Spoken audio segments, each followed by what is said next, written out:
Senhor esteja convosco. Ele está no meio de nós. Conclusão do Evangelho de Jesus Cristo segundo Mateus.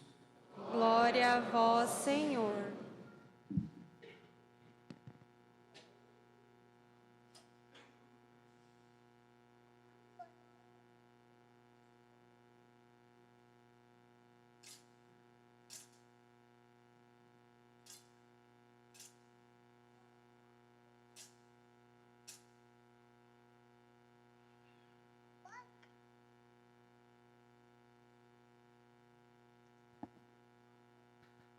Naquele tempo, os 11 discípulos foram para a Galiléia, ao monte que Jesus lhes tinha indicado. Quando viram Jesus, prostraram-se diante dele. Ainda assim, alguns duvidaram. Então Jesus aproximou-se e falou: Toda a autoridade me foi dada no céu e sobre a terra.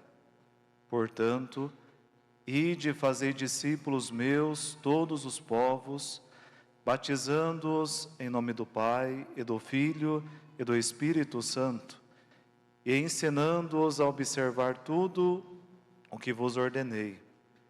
Eis que eu estarei convosco todos os dias, até o fim do mundo. Palavra da salvação. Glória a vós, Senhor.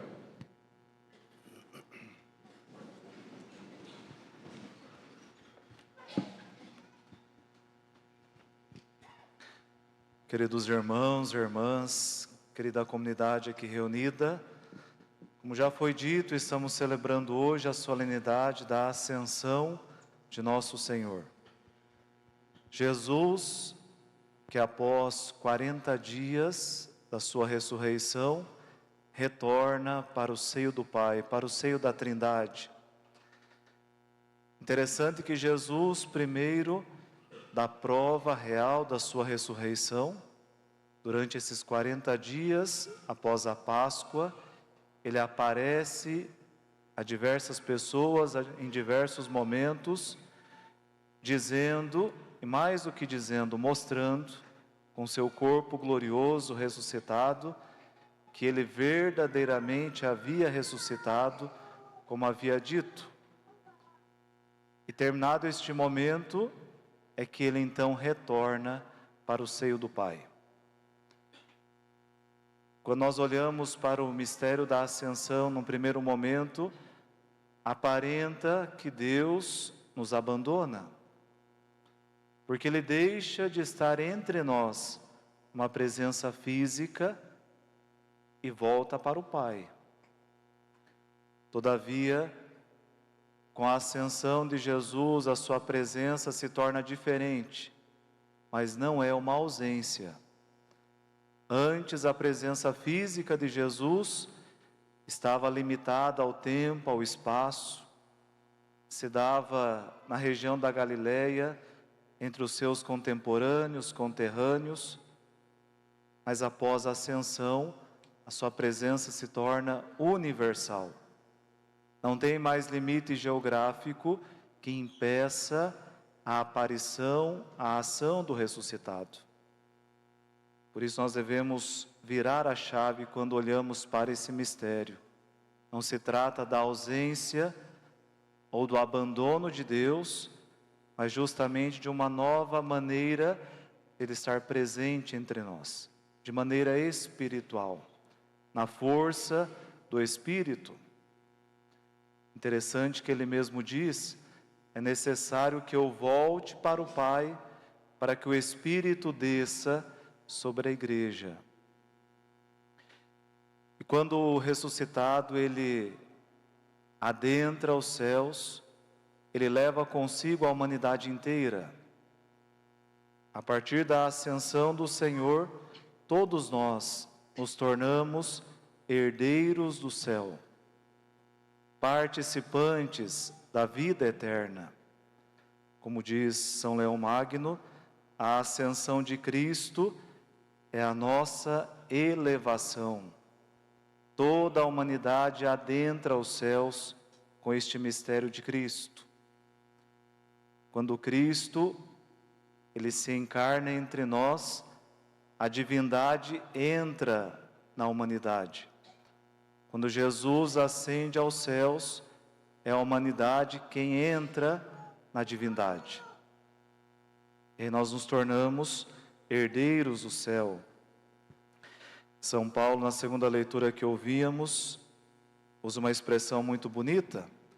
Deus o colocou à sua direita nos céus, acima de todo principado, potestade, poder e soberania.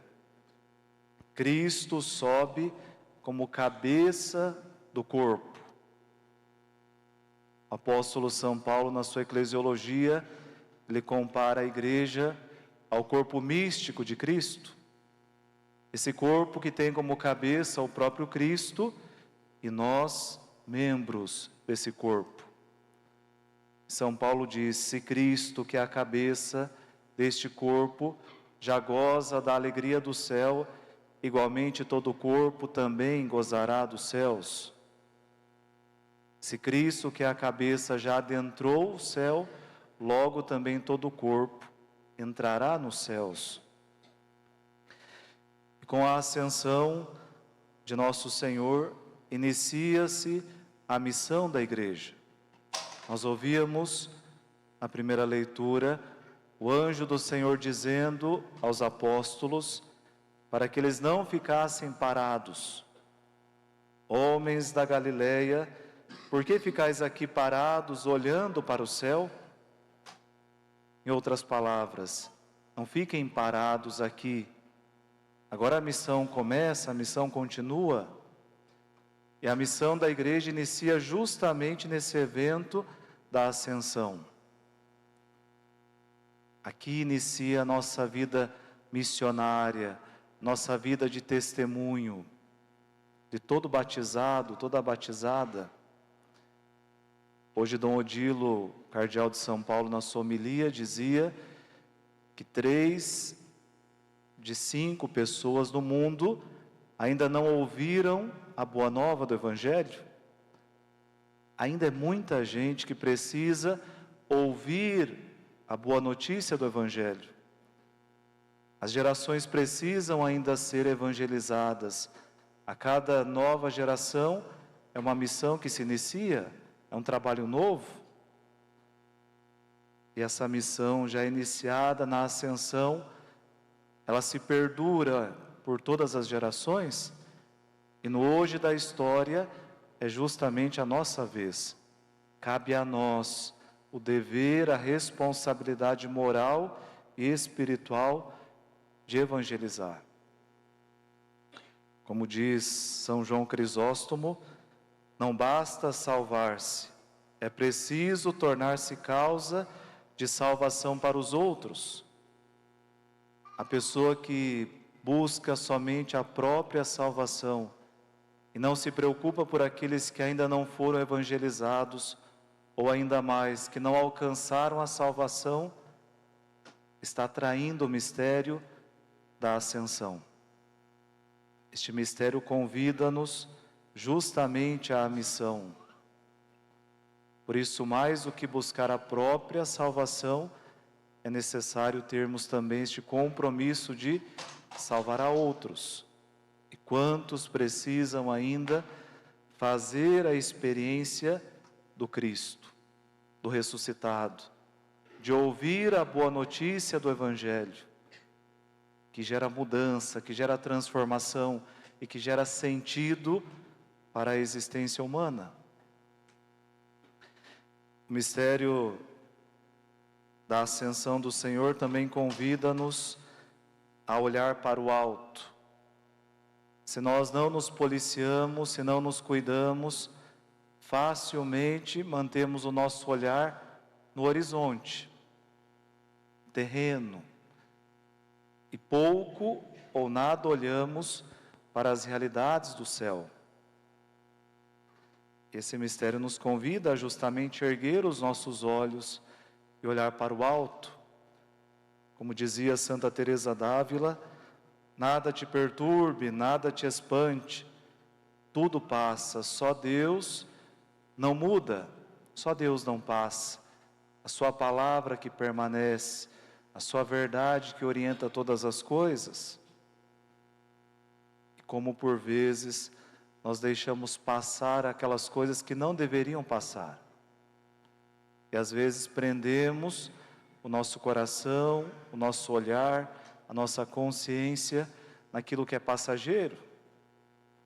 Então que possamos também, em meio às coisas que passam, fixar o nosso olhar, o nosso coração naquilo que não passa, que é Deus, que é a sua verdade, que é a sua revelação. E veja que o nosso coração também se prepara para o Pentecostes. No próximo domingo celebraremos este grande mistério. Deus Pai que envia o Espírito Santo sobre a terra, sobre a igreja. O Espírito Santo não é uma espécie de semideus, ou de um Deus de segunda categoria. O Espírito Santo é igualmente Deus, como o Pai e o Filho, de igual poder, de igual dignidade, de igual glória. Ele nos é enviado para justamente nos colocar em comunhão com Deus, o Pai. Veja, se nos faltar o Espírito, como diz São Paulo, somos incapazes de chamar a Deus de Pai. Somos incapazes de entrar em comunhão com Ele. É o Espírito, portanto, que gera essa vida espiritual em nós. É o Espírito Santo quem valida as nossas obras espirituais. Por isso também já abramos o nosso coração para celebrar este momento de Pentecostes. Que o Espírito nos encontre verdadeiramente abertos à sua ação em nossa vida, para que tudo aquilo que fizermos tenha bons frutos. Se o Espírito Santo faltar na vida da igreja, toda a sua ação missionária é estéril, não gera frutos, não progride. É o Espírito Santo quem faz com que a igreja verdadeiramente tenha bons frutos, tenha fecundidade espiritual. Louvado seja nosso Senhor Jesus Cristo. Para sempre seja louvado.